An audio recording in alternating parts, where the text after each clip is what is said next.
안녕하세요. 내년 3월에 결혼을 앞두고 있던 예비 신부입니다. 과거형으로 적은 이유는 짐작하신 것처럼 파혼했기 때문이고요. 물론 아직 예비 신랑이었던 남자친구는 받아들이지 못한 눈치지만요. 아무튼 저는 결정을 내렸고, 그러니 예비 신랑이 아닌 편의상 남자친구라고 칭하겠습니다. 남자친구는 제 파혼 결정을 통보받고는 저한테 사람이 그러는 거 아니라면서 제가 이렇게 피도 눈물도 없는 사람인 줄 몰랐다고 저와 함께한 지난 세월들을 보상하라며 억지를 쓰고 있는데, 정말이지 다른 사람들에게 한 번쯤은 물어보려고요. 남자친구 말대로 제가 냉혈한이라 이런 결정을 내릴 수 있었던 건지 말해요. 남자친구하고는 대학교에서 만났습니다. 신입생 동기였거든요. 그런데 저희 과가 학교 내에서도 정원이 30명 남짓으로 굉장히 적은 과였어요. 그렇다 보니 남자친구하고 저는 의도했건 의도하지 않았건 시간을 같이 보내는 일이 자주 있었습니다. 겹치는 수업도 상당했고요. 그래서 누가 먼저랄 것 없이 조금씩 가까워졌고, 그러다 남자친구가 군대를 다녀오고 저는 유학을 다녀오고, 복학하고 나니까 다들 어디로 갔는지 강의실에서 아는 얼굴이라곤 서로밖에 보이질 않았던 거죠. 그래서 이후로는 더 자주 더 오래 붙어 다니게 됐어요. 그리고 자연스럽게 그 관계가 연인 사이로까지 발전하게 되었던 거고요. 그런데 결혼 이야기가 오가던 무렵, 남자친구가 제 눈을 피해 누군가와 연락을 주고받고 심지어 몰래 만났다는 정황을 알게 되었습니다. 충격이었죠. 사귀는 동안 아주 사소한 문제로도 저를 서운하게 한 적이 없었거든요. 그래서 고민 끝에 혹시 여자라도 생겼냐고 단도직입적으로 물었습니다. 그랬더니 남자친구가 펄쩍 뛰면서 그게 무슨 소리냐고 하더라고요. 그리고는 자기도 제가 왜 그런 의심을 하는지, 딱 눈치를 챘는지 한숨을 내쉬고는 실은 자기가 저에게 말하지 않은 게 있다면서 자기 부모님이 재혼하신 사이라는 거예요. 처음엔 좀 솔직히 깜짝 놀랐어요. 왜냐하면 이미 남자친구 부모님을 몇 번이나 만났었는데 두 분 사이도 너무 좋으셨고, 특히나 새어머님, 그러니까 제가 그때까지도 당연히 남자친구의 원래 친어머니라고 생각했던 그분이 남자친구를 대하시는 건 제 어머니가 저를 대하시는 모습과 별반 다를 게 없었거든요. 아무튼 남자친구는 상황이 이렇게 되었으니 더는 감출 게 뭐가 있겠냐면서 자기 이야기를 시작했고, 그 이야기는 꽤나 충격이었습니다. 남자친구의 아버님과 남자친구를 낳아주신 친어머님은 남자친구가 초등학교 때 헤어지셨대요. 그리고 그 이유는 아버님이 아닌 친어머님의 외도였고요. 아버님이 눈치를 채기도 전에 친어머님이 먼저 남자가 생겼다며 일방적으로 이혼을 요구하셨답니다. 하지만 그럼에도 불구하고 아버님은 자식까지 있는 여자가 어떻게 그렇게 쉽게 가정을 버릴 생각을 할 수가 있냐고 이혼은 못 해준다고 버티셨대요. 그러면서 지금이라도 정리하고 돌아오면 두 번 다시 입에 올리지도 않겠다. 아무 일도 없던 것처럼 용서하고 살겠다. 그렇게까지 말씀도 하셨다나요? 하지만 친어머님은 사랑 없이 못 산다. 자식도 필요 없다. 자기를 놔달라. 그래서 그렇게 결국 두 분은 이혼하셨답니다.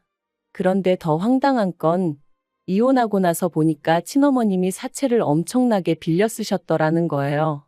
그래서 아버님이 남자친구만 데리고 거의 야반도주하듯 이사를 가셔야만 하셨다고요. 이후로 아버님은 지금의 새어머님을 만나 재혼을 하셨어요. 두 분은 어린 시절 친구 사이였고 당시 새어머님은 사별을 하신 상황이었다고요.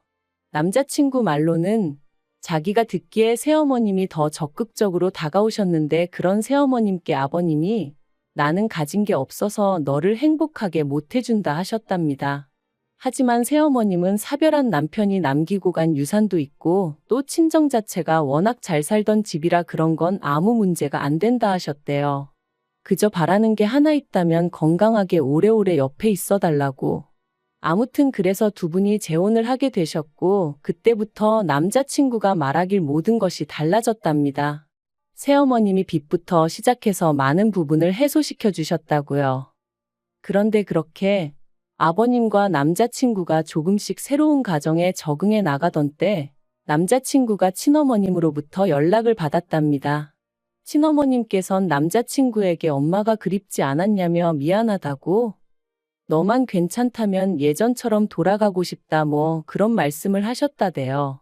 하지만 그 사실을 알게 되신 아버님께서 전 부인인 친어머님을 만나서는 이제 와서 무슨 염치로 연락을 하느냐고, 어디 가서 죽더라도 아무 소식도 알리지 말라셨답니다. 그리고는 한 번만 더 우리 주변에서 얼쩡거리면 평생 후회하게 만들어주겠다 뭐 그런 식으로 경고를 하셨다고요. 이 이야기를 들었을 땐 정말 놀랐어요. 평소에 제가 뵌 아버님은 말수가 많지는 않으셔도 배려가 넘치시고 따뜻하신 분이셨으니까요. 아무튼 상황이 그랬음에도 불구하고 남자친구는 결국 친어머님을 끊어내지 못했답니다. 저한테 그러더라고요. 그래도 자기를 낳아주신 어머니인데 어떻게 아예 모른 척할 수 있었겠냐면서. 그래서 그냥 가끔 안부만 주고받는 정도로 지내고 있었다는 거예요. 최근에 연락이 잦아진 건 이래저래 어머님을 좀 도와드려야 하는 상황이었기 때문이었고요. 그리고 이런 상황을 알고 나니 솔직히 제 마음이 후련하기만 한 것은 아니었어요. 남자친구가 바람을 핀다고 생각했을 때는 화가 났고 배신감이 들었는데 바람이 아니라 복잡한 가정사가 있다고 하니 이건 뭐 헤어지기도 애매하고 안 헤어지자니 결혼을 하는 게 맞나 하는 생각도 들고, 그리고 무엇보다 제가 찜찜했던 건 남자친구가 자기가 친어머님이랑 연락하는 걸 아버님과 새어머님 두 분 모두에게 철저히 비밀로 하고 있었다는 거예요. 저는 솔직히 뵌 적 없는 남자친구의 친어머님보다 아버님과 새어머님한테 이미 마음이 많이 가 있었기에 그런 남자친구가 이해되지 않았고 한편으론 한통속처럼 보일까 걱정스러웠죠. 말이 나왔으니 말이지만 저는 새어머님이 참 좋았어요. 저한테 정말 잘해주셨거든요.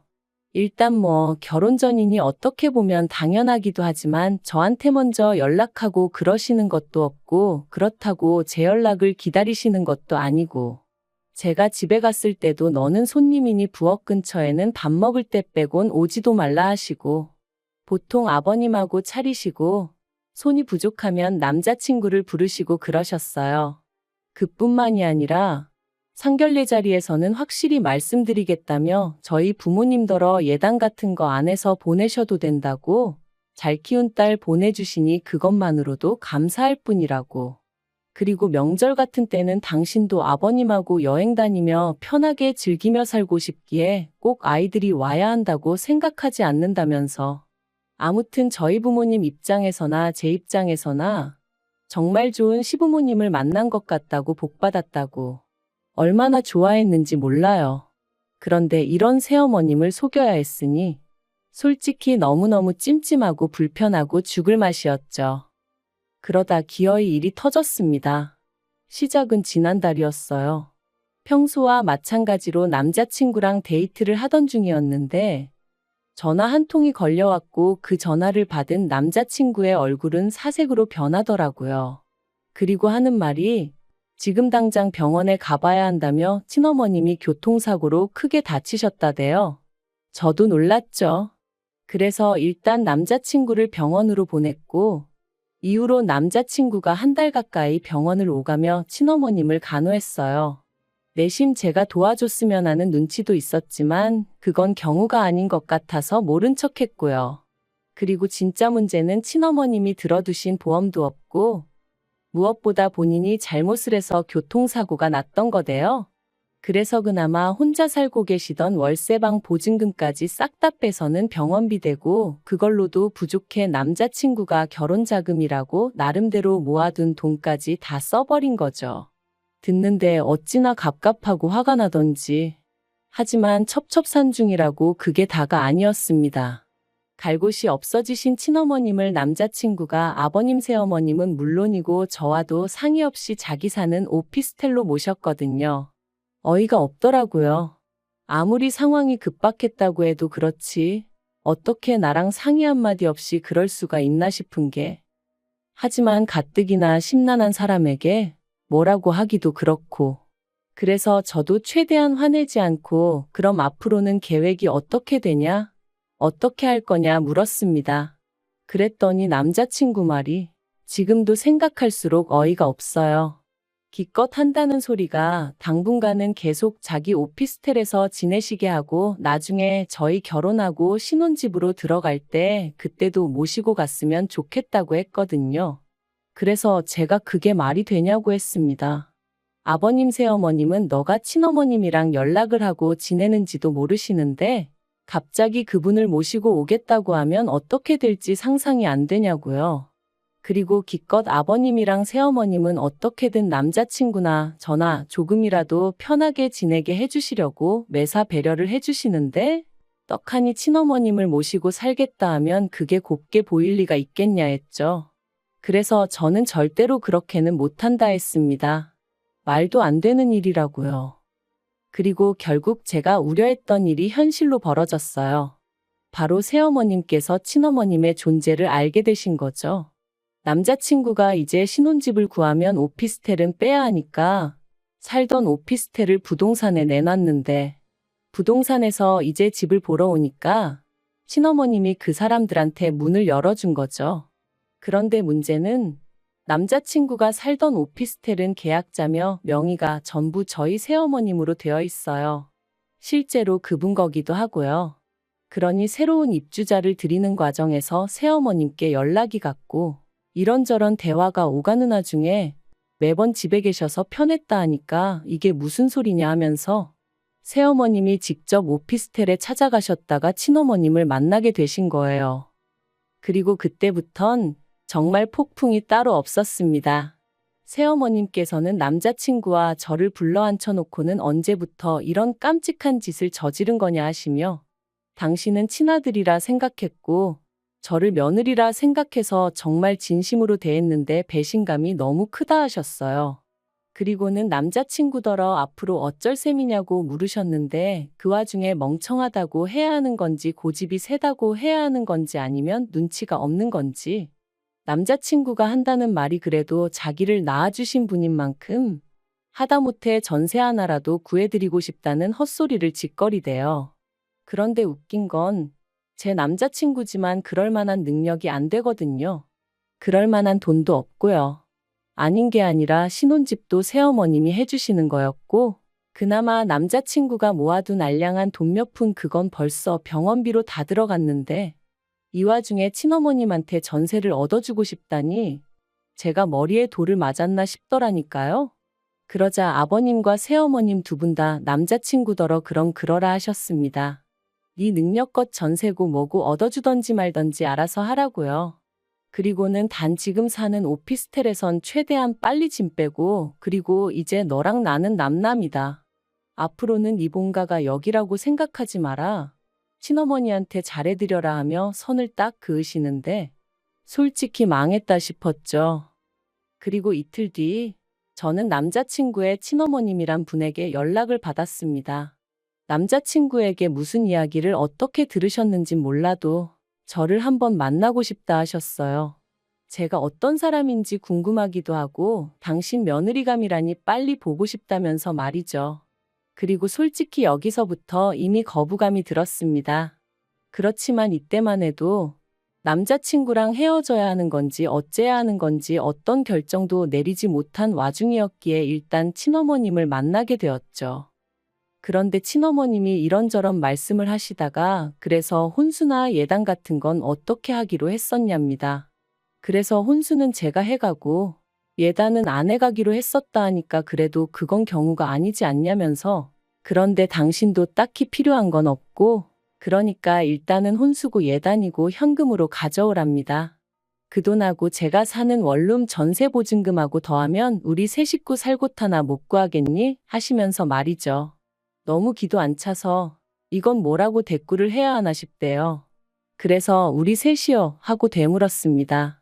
그랬더니 옆에 있던 남자친구가 그럼 상황이 이런데 어쩌겠냐며 저더러 좀 이해를 해달라는데 이건 아니다 싶었죠. 그래서 제가 남자친구에게 아무래도 이건 아니라고 했습니다.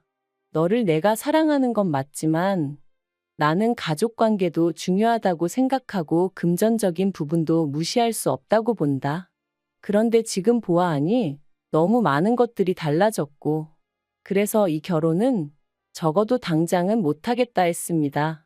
그랬더니 남자친구가 한다는 말이 저더러 이렇게 단칼에 자기를 잘라낼 수 있냐는 거예요. 그래서 그럼 어쩌겠냐고. 네가 네 엄마한테 끌려다니듯이 설마 나도 너한테 끌려다닐 줄 알았냐. 그런데 남자친구가 이러지 말고 같이 가서 아버님과 새어머님한테 한 번만 빌어보재요.